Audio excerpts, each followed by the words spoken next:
ଜୟଗୁରୁ ସମସ୍ତଙ୍କୁ। ଏ ହେଲା ଆମର ସତ୍ସଙ୍ଗ ଉପଯୋଜନା କେନ୍ଦ୍ର।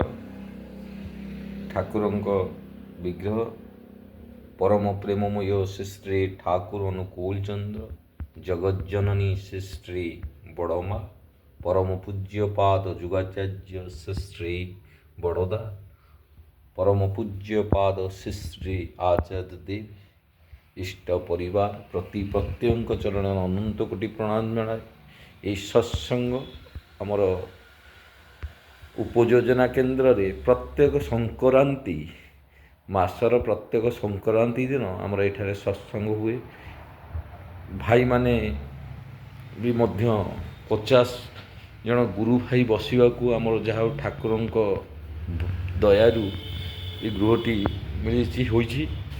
ତାଙ୍କର ଦୟା କରୁଣାରୁ ଏଇ ଘରେ ବି 50 ଜଣ 60 ଜଣ ବସି ଗୁରୁ ଭାଇ ସତ୍ସଙ୍ଗ ହୋଇପାରେ ପ୍ରତ୍ୟେକ ସଂକ୍ରାନ୍ତିରେ। ମୋର ମନେ ପଡ଼ିଲା କାହିଁକି କି ଆମ ଯେଉଁ ୟୁଟ୍ୟୁବ୍ ଚ୍ୟାନେଲ୍ କରେ ସତ୍ସଙ୍ଗ ଯୁଆଡ଼େ ଯାଏ ବା ଏ ଫୋନ୍ରେ ଯେଉଁ ସୁଟିଂ କରେ ସବୁ ଜିନିଷଟା ମୁଁ ସମସ୍ତଙ୍କୁ ଏଇ ଗ୍ରୁପ୍ରେ ସେୟାର କରେ। ଆଜି ୟୁଟ୍ୟୁବ୍ରୁ 2026 ଆଜି ନୂଆ ବର୍ଷ ଗୋଟେ ଗୁଡ଼୍ ନ୍ୟୁଜ୍, ୟୁଟ୍ୟୁବ୍ରୁ ମୋର ମନିଟାଇଜେସନ୍ ହୋଇଛି ଏବଂ ୟୁଟ୍ୟୁବ୍ରୁ ପଇସା ମିଳିବାର ଗୋଟେ ପ୍ରୟାସ ଆସିଛି, ବୁଝିଲେ। ସେଇଟା ଗୋଟେ ଗୁରୁତ୍ୱପୂର୍ଣ୍ଣ ନ୍ୟୁଜ୍। ଆଜି ସେଥିପାଇଁ ଆପଣଙ୍କୁ ଦେଖାଇଲି। ସେଇ ୟୁଟ୍ୟୁବ୍ରେ ପଇସାରେ ଆମେ ଏଇ ଯେଉଁ ଆମର ପଇସା ଆରମ୍ଭ ହେଲା। ଆଜିକା ଦିନରେ ଯାହା ବି ଭିଡ଼ିଓ ଅପଲୋଡ଼ କରିବି କିଛି କିଛି ପଇସା ମୋତେ ମିଳିବ। ସେଇ ମିଳିବା ସେଇ ଠାକୁରଙ୍କ ପାଇଁ ଖର୍ଚ୍ଚ ହେବ, କାରଣ ତାଙ୍କର ଏଇ ୟୁଟ୍ୟୁବ୍ ଚ୍ୟାନେଲ୍ କଲାବେଳେ ଆମେ ତ ଜାଣିନଥିଲୁ ପଇସା ପାଇବୁ ବୋଲି। କିଛି ଭିଡ଼ିଓ ମିନିମମ୍ ରହିପାରିବ, ପୂର୍ବ ସ୍ମୃତି ଆମେ ଦେଖିପାରିବା ଉଦ୍ଦେଶ୍ୟରେ ଏଇ ସତ୍ସଙ୍ଗର ଭିଡ଼ିଓ ରେକର୍ଡ଼ିଂ କରି ପ୍ରତ୍ୟେକ ସତ୍ସଙ୍ଗକୁ ଗଲେ ଗୋଟେ ନିଶା ଥାଏ କି ଯେ ରେକର୍ଡ଼ିଂ କରିବି ୟୁଟ୍ୟୁବ୍ରେ ରଖିଦେବି। ୟା ଭିତର ଦେଇ ଆଜି 2026 ଆରମ୍ଭ ଜାନୁଆରୀ 1 ତାରିଖ ଆଜି ଦେଖିଲି ଯେ ୟୁଟ୍ୟୁବ୍ରୁ ମୋର ମନିଟାଇଜେସନ୍ ହୋଇ ୟୁଟ୍ୟୁବ୍ରୁ ବି ମଧ୍ୟ ମାନେ ଟଙ୍କା ଆସିବାର ଗୋଟେ ପ୍ରୟାସ ହେଲା 2026ରୁ।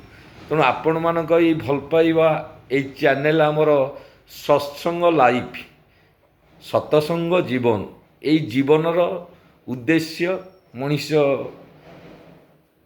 ସୁଖ ଶାନ୍ତି ଆନନ୍ଦ ପାଇବ। ଏଇ ପ୍ରିୟ ପରମକୁ ଧରି ସେଇ ଆନନ୍ଦ ଆମେ ହିଁ ଉପଲବ୍ଧି କରିପାରିବା, କାରଣ ବଞ୍ଚିବା ବଢ଼ିବାର ଗୋଟିଏ ହିଁ ପଥ ଶ୍ରୀ ଶ୍ରୀ ଠାକୁର ଅନୁକୂଳ ଚନ୍ଦ୍ର। ତାଙ୍କୁ ନେଇ ଚାଲିଲେ ପ୍ରତ୍ୟେକ ଦିନ ଆମକୁ 2 ଓଳା ପ୍ରାର୍ଥନା କରିବାକୁ ପଡ଼େ।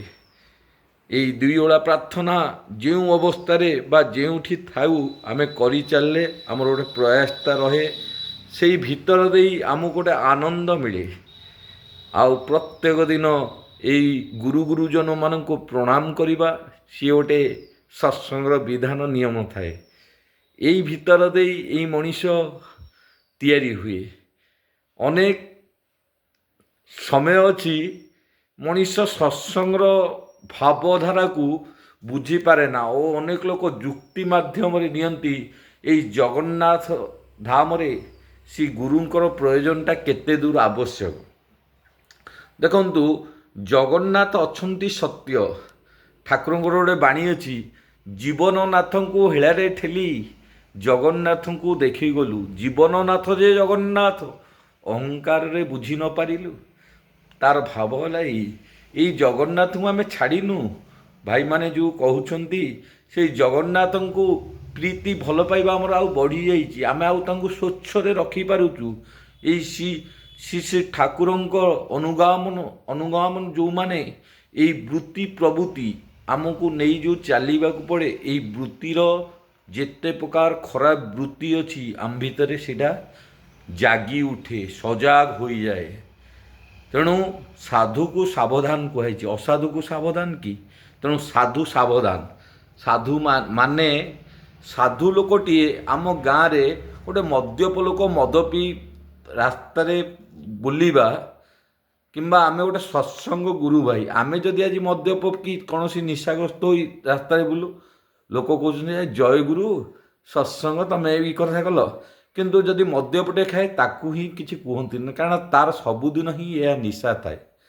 ଏଇ ଅନ୍ୟ କଥା, ଏ ସତ୍ସଙ୍ଗର ଆଜି ୟୁଟ୍ୟୁବ୍ ଚ୍ୟାନେଲକୁ ଯାହା ମନିଟାଇଜେସନ୍ ରେକମେଣ୍ଡେଡ଼ ହୋଇଯାଇଛି, ସେ ଠାକୁରଙ୍କ ଇଚ୍ଛା, ତାଙ୍କରି ଜିନିଷରୁ ମୁଁ ସବୁ ସତ୍ସଙ୍ଗର ପଠାଇ ଯାହା 4000 ଭିଉ ଏବଂ 1000 ସବସ୍କ୍ରାଇବର ଯେଉଁ ଗଲା 1400 କେତେ ସବସ୍କ୍ରାଇବର ହୋଇଛନ୍ତି। ଆଜି ମନିଟାଇଜେସନ୍ ହୋଇଛି, ବହୁତ ମୁଁ ଖୁସି ଅଛି। ଭାଇମାନଙ୍କୁ କହିବାର ଉଦ୍ଦେଶ୍ୟ, ଏବେ ଏଇ ସତ୍ସଙ୍ଗ, ମୁଁ ଯେଉଁ ସତ୍ସଙ୍ଗକୁ ଯାଇ ଭିଡ଼ିଓ କରୁଥିଲି, ମୁଁ ପ୍ରୟାସ ରଖୁଛି ଯେ ଏଇ ଠାକୁରଙ୍କ ଭାବଧାରା ଆପଣଙ୍କ ମନ ଛୁଇଁଲା ଭଳି କିଛି ସ୍ମୃତି, ଅନୁଭୂତି ଆଉ ଅନେକ କଥା ଅଛି ଠାକୁରଙ୍କର ଏଇ ଗ୍ରନ୍ଥ ଦ୍ୱାରା ଜାଣିବା। ଆମର ଠାକୁରଙ୍କ ଦେଖନ୍ତୁ, ଆମର ଗୋଟେ ଅଛି ପ୍ରତ୍ୟେକ ଦିନ ଇଷ୍ଟବୂତି ଭାଇମାନେ ଦେଲେ ଏଇ ବକ୍ସରେ ରଖାଯାଏ ଆଲମିରାରେ।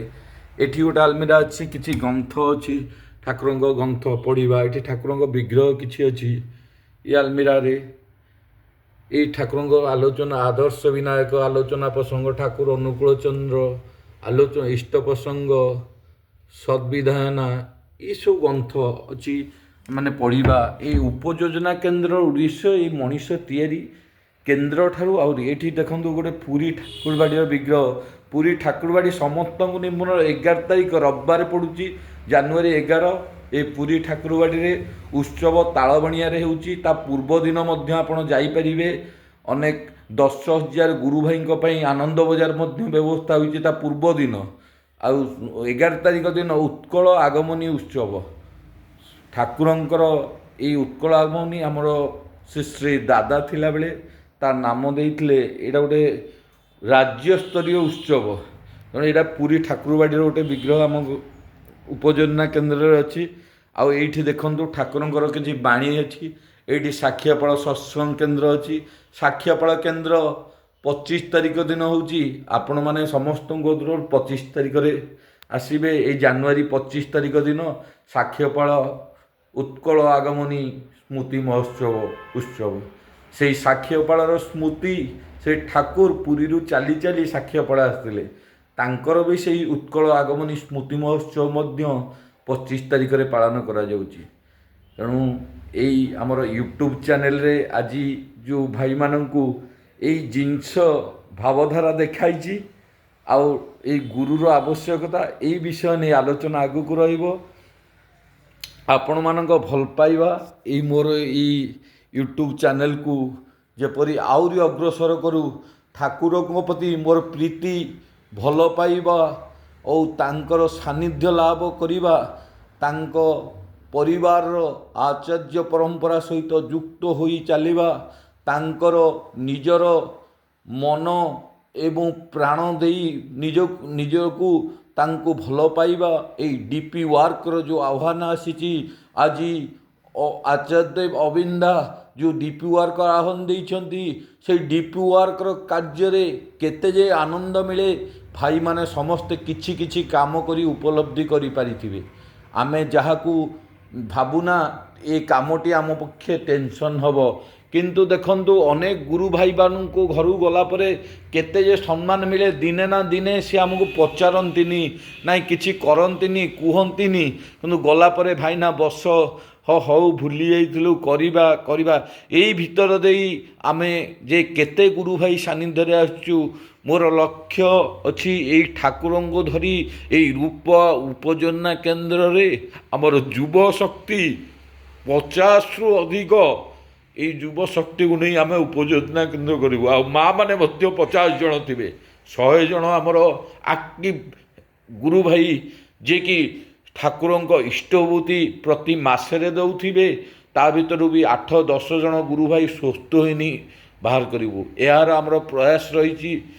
କାରଣ ଅନେକ ଦିନ ଉପଯୋଜନା କେନ୍ଦ୍ର ହେଲେ ମଧ୍ୟ ଆମର ସେଇ ନିଷ୍ଠା କମ୍ ଥିବାରୁ ଆମେ ଗୁରୁ ଭାଇଙ୍କ ହୃଦୟରେ ସ୍ଥାନ ପାଇପାରିନୁ। ଯାହା ବି ହେଉ, ପ୍ରତି ମାସରେ ସତ୍ସଙ୍ଗ ହେବା ଦ୍ୱାରା କିଛି ଗୁରୁ ଭାଇ ଉଦ୍ବୁଦ୍ଧ ହୋଇଛନ୍ତି। ଆଉ ତାଙ୍କୁ ଧରି ଆମେ ଏଇ ଡିପି ୱାର୍କ ଆହ୍ୱାନରେ ମାଡ଼ି ଚାଲିବୁ। ଭାବିଛୁ ଏଇ ଜାନୁଆରୀ 11, ଜାନୁଆରୀ 25 उत्सव भितर पूरी पिनकोड 75201 आम 10% अचिव करूँ कारण प्रत्येक गुरु भाई घर को प्रत्येक दिन देखा करने भितर गोटे जोड़े ना इष्टभूति ग्रहण करूँ ताको अपडेट करूँ डीपी अपडेट रे आमर चंदनपुर पिनकोड 75201 प्राय 7.2 हो जाइए 7.3 7.4 रे आसी पहुँची आउ 2% अच्छी आम प्राय 100 केते एक्टिव करदेले आमर 10% हो मिनिमम आचार्य देवे जहाँ कहते 10% किसी तो आम से गुरु भाई की आउ से गुरु भाई मध्य आमर हे पुंजी जय गुरु रोची।